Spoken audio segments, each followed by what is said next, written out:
Hola, hola, ¿cómo están? Yo soy Monse y bienvenidas a un nuevo video. En esta ocasión estamos en esta ambientación muy oscurita porque les voy a contar las historias más tétricas que me han ocurrido en la vida. Así es simple, simplemente les voy a contar historias que son bastante creepy y que en algunas ocasiones a mucha gente le han puesto los pelitos de punta, así que vamos a ver qué tal a ustedes. Vamos a empezar de atrás hacia adelante.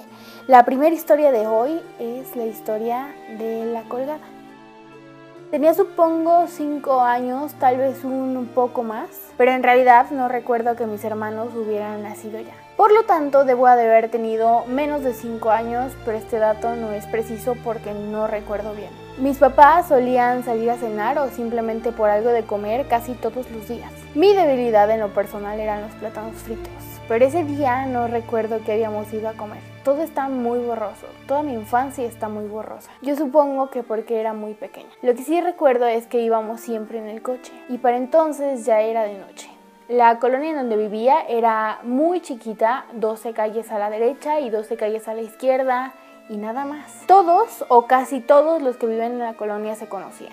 Entonces algo de esas cosas que no sabes muy bien por qué haces, pero las haces, me hizo voltear hacia una casa que estaba al frente a mi izquierda. Era una casa de 2 pisos. Yo desde el primer momento me di cuenta de que había algo raro, algo que me había llamado la atención en el segundo piso de la casa. Y también sabía que era de esas cosas como los accidentes, que no tienes que voltear, pero volteas. Del techo del segundo piso de la casa colgaba una mujer en una camisa azul o un camisón azul, no estoy muy segura, pero colgaba, inerte.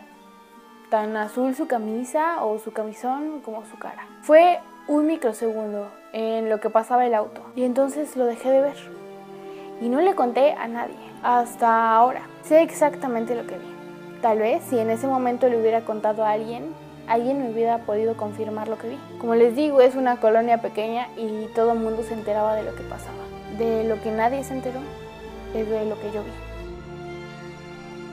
Mi mamá siempre ha tenido esa cosa que tienen las personas a veces, que las hace ver más que los otros, que el resto de nosotros.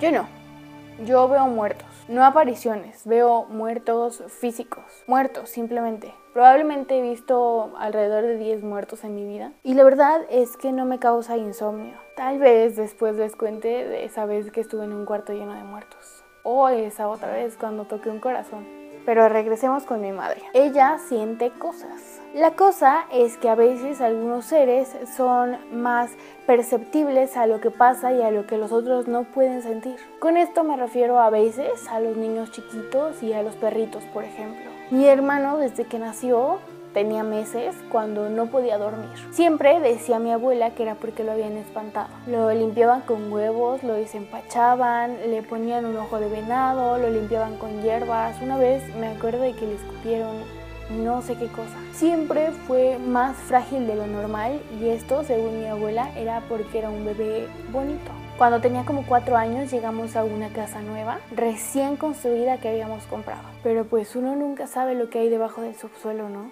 Donde estaba nuestra casa, en una orilla de Irapuato, en el pasado no había habido nada más que árboles. También está en la historia de Irapuato que en el pasado había habido una inundación muy fuerte y que al final todos los cuerpos que habían llegado por la inundación habían quedado enganchados en esos árboles. Nunca supimos si era un espíritu lo que hacía gritar a mi hermano. Lo que sí sabíamos era que él veía, en sus palabras, al diablo. Veía al diablo en la ventana.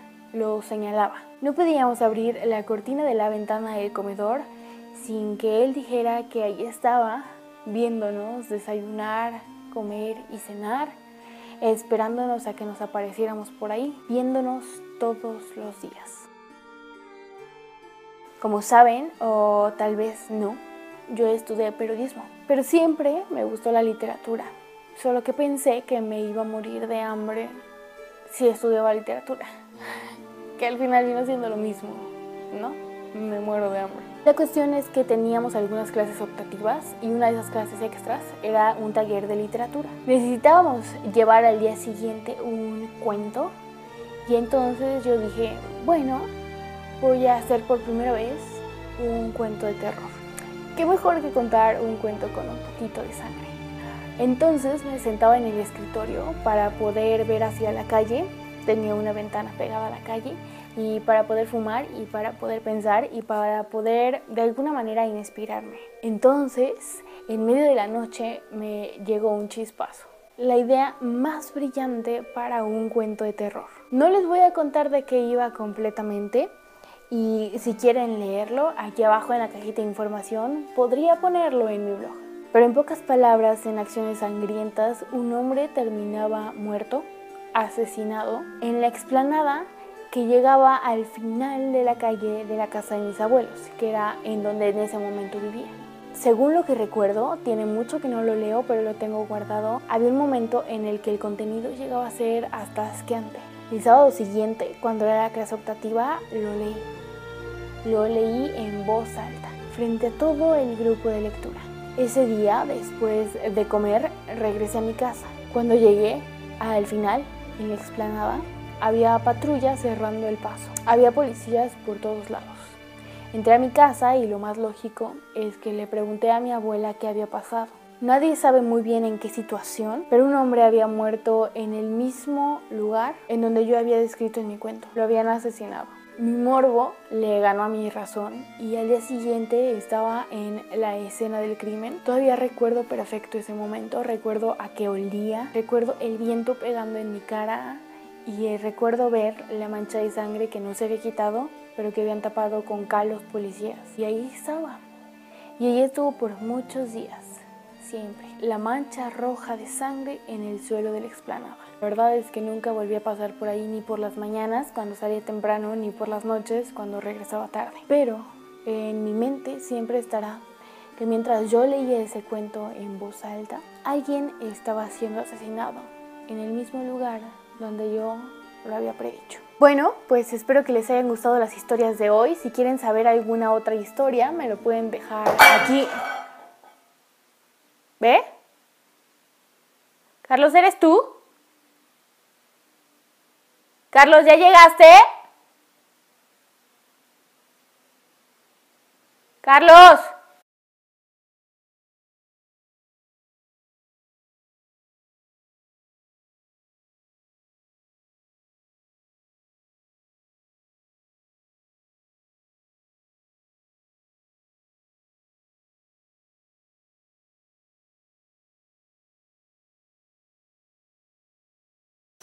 Carlos. Carlos.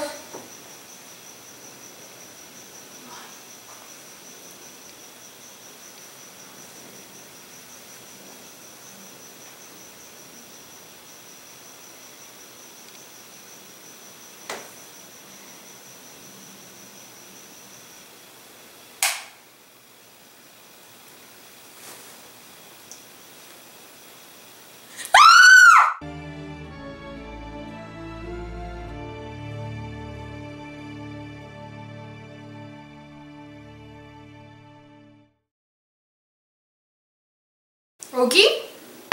¡Ay, güey! ¡No mames!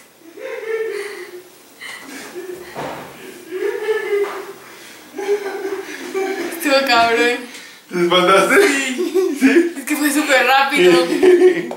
O sea, te escuché aquí, después escuché allá, pero cabrón de rápido. ¿Qué dijiste? No manches. Lo que era se me estabas grabando. No, pero es que también sonó arriba las patitas.